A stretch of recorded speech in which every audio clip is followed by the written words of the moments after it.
కొండపాక మండల పరిధిలోని దుద్దిడ, జప్తి, నాచారం, మర్పడగా, ఖమ్మంపల్లి శివార్ల మీదుగా నేషనల్ హైవే రోడ్డు సర్వే పనుల్లో అధికారులు చేపట్టారు. భూములు పోతున్న రైతులకు నోటీసులు ఇవ్వకుండా సర్వే చేస్తున్నారంటూ రైతులు మండిపడుతూ పనుల్లో అడ్డుకున్నారు. సర్వే చేసి హద్దులు ఏర్పాటు చేయకూడదంటూ అధికారులతో వాగ్వాదానికి దిగారు రైతులు. పాత రోడ్డు వెంట కొత్త రోడ్డు పనులు చేపట్టాలన్నారు.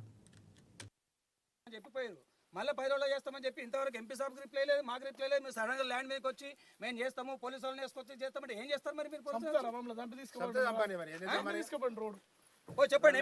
ఇది కేవలము గత ప్రభుత్వ పెద్దల అనుయాయుల కోసము, వాళ్ళకు ఉపయోగపడడానికి, వాళ్ళ భూమిలో విలువలు పెంచుకోవడానికి తప్ప ఏం లేదు. ఇందులో ఇప్పుడు చిన్న చిత్క రైతులు మొత్తం అంతా అరెకరము, ఎకరము, 2 ఎకరాల రైతులే. వీళ్ళకు జీవనోపాధి కేవలము అగ్రికల్చర్ మీద ఆధారపడే పిల్లల చదువులు కానీ పెళ్లిళ్ళు కానీ చేసుకుంటారు. ఈ ఉన్న అధ్యక్షంలో పోయిన తర్వాత ఆల్రెడీ ఇప్పుడు 4-5 విలేజ్ల మెడికల్ కాలేజీలకని, సొరంగాలకని, కెనాల్లకని ఆల్రెడీ 100 ఎకరాలు 480 ఎకరాల జాగాను గవర్నమెంట్ హ్యాండ్ ఓవర్ చేసుకుంది.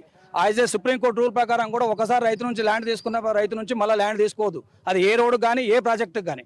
సరే, దానికి ఇప్పుడు ఏదైతే ఇచ్చినామో మనం సూర్యాపేట నుంచి ఎగ్జిట్ చేసుకుంటూ వస్తారు, పాత రోడ్ని ఎగ్జిట్ చేసుకుంటూ వస్తారు. మేము ఏదైనా చెప్పిందంటే ఇప్పుడు కూడా సూర్యాపేట సిరిసిల్ల కూడా అదే రోడ్ని ఎగ్జిట్ చేసుకోరు. క్రాసులు వంకలు ఉంటే దాని పక్క పని చేసుకుని ఎగ్జిట్ చేసుకోవచ్చు. లేదంటే గౌరవ ఎంపీ గారు కలెక్టర్ ఆఫీస్లో ఒక 3 నెలల ముందు ఆర్డీఓ గారికి, కలెక్టర్ గారికి, ఎంఆర్ఓ గారికి, ఎన్హెచ్ అధికారులు, ధృవ కన్సల్ట్ వీళ్ళందరినీ కూర్చుండబెట్టి బాంబే నుంచి పిలిపించి ఆయన క్లియర్గా చెప్పడం జరిగింది. ఏంటంటే సూర్యాపేట నుంచి వచ్చి మీరు టోల్ గేట్ దాటాల్సిన అవసరం లేదు, ఇంతమంది రైతులు నాగం చేసి మీరు కొత్త రోడ్డు వేయాల్సిన అవసరం లేదు.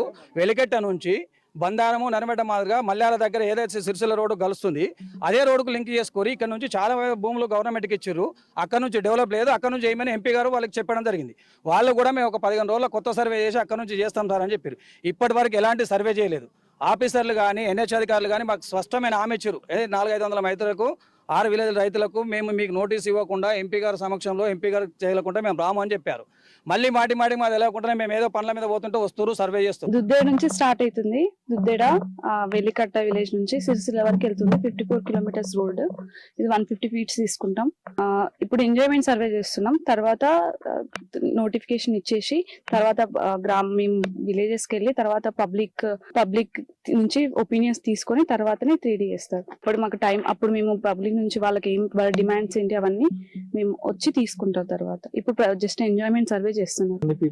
వాళ్ళు పబ్లిక్ నుంచి ఒపీనియన్ తీసుకొని వాళ్ళు ఓకే అన్నాకనే వాళ్ళ ల్యాండ్స్ తీసుకొని తర్వాత వాళ్ళకి డబ్బులు వేసాకనే వర్క్ స్టార్ట్ చేస్తారు. ఇప్పుడు జస్ట్ ఎంజాయ్మెంట్ సర్వే చేస్తున్నారు. ఎవరెవరు వెళ్తుంది, ఏ సర్వే నెంబర్ లో ఏ బెనిఫిషియరీ ఎవరు ఉన్నారు, వాళ్ళ ఎవరెవరు ఎంత వెళ్తుంది, ల్యాండ్ ఎంత, అది జస్ట్